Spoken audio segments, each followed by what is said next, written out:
asalaamaaleykum mbokk yi ginnaaw bu ñu sante yàlla julli si yonent bi sallallahu alayhi wa sallam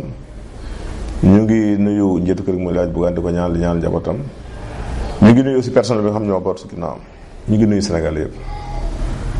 ñu ngi ñëwaat toujours si seen émission yi ñuy faral di def si koor gi di muy jotaayu koor di ñëwaat si beneen xeetu lekk bu nit ñi farata rawatina période de koor gi muy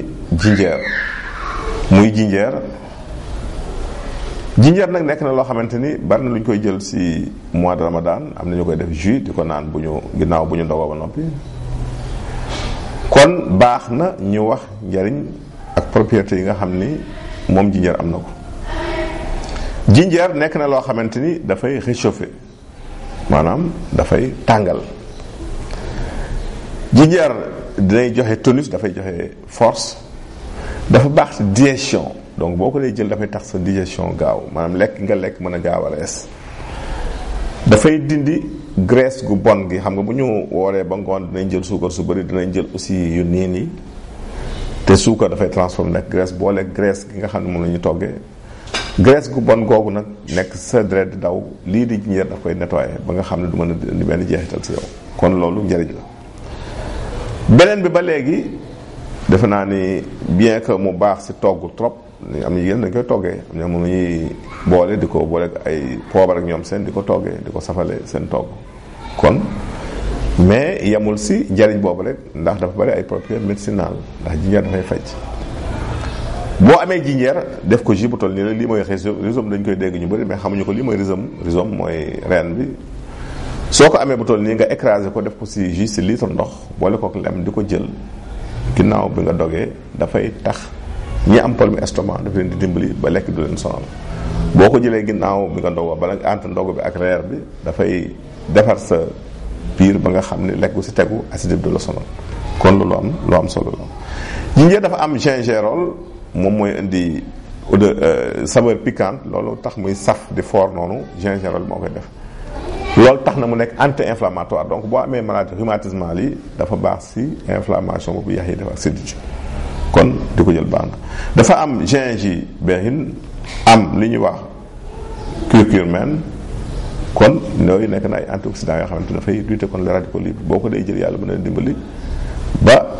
say système immunitaire mën a renforcer wu sa màgget gënoon a sori. am na camphène am na aussi linalool mu nekk ay ferñeent yoo xamante ne yu baax la pour fortifier sa organisme. jinjeer nekk na loo xamante dafay yokk le désir boo ko dee jël ñi am jafe-jafe pour yëg am bànneexu say daf leen di dimbali dafay attiser le désir donc loolu baax na di consommer. dafay yokk maniw aussi boo ko dee jël di ko boole ak daxaar wala nga koy boole ak lem yàlla mën dem dafay yokkaat sa maniw nay tax aussi wala njaandi di gën a gaaw bu ñu amoon polymobilité dafay yokk seen mobilité. jinjeer lu nit ñi ignoré si jinjeer mooy dafay baax si yokk sa capacité de mémorisation boo dee gaaw a fàtte wala ngay jàng bëgg di retenir del jël jinjeer lu bëri ko boole ak lem loolu lu am solo la. kon bu ñu tënkee wax nañ ne jinjeer lu baax la si koor ndax dafay baax si estomac dafay tax nga mën a digérer dafay dindi graisse gu bon gi nekk sa yaram dafay yokk le désir dafay dindi ay inflammation yu nekk sa articulation sa yax kon dafa ne loolu lu am solo la. jinjeer donc def naa nañ ko boole si lu ñuy togg di ko boole suñuy naan di ko boole suñuy lekk. su ñëwee si question yi nit ñi di tey ku njëkk ki def ni moom daal dafa bari lu muy géex mu bëgg solution mooy nii boo amee jinjeer bi def ko jus di ko boole lem di ko naan ginnaaw bi nga lekkee yàlla daf leen dimbali ba géex boobu wàññeeku. da tax nga digérer dafa baax sa problème estomac. ñaareelu question bi kii def ni dafa am nopp yu xasan moom daal day jur góota ba dañ koy mujj yaram na wut mbër boofu boo amee mbër boofu sa loxo ba mu fees nga baxal ko si litre ndox lu mat 5 minutes nga segg ko di ko naan par genn wàll kaas boo ndekkee boo wàññee boo si kàttan yàlla di nga tàggoog nopp yooyu di xasan. question bu mujj bi kii def dafa am diabète di laaj lu si baax di laaj aussi ndax mën nañu ko boole ak koor gi. diabète bu dee la diabète de type 1 ki ko am mënta woor ndax day piqûre insuline dépendant day jël insuline kon mënta woor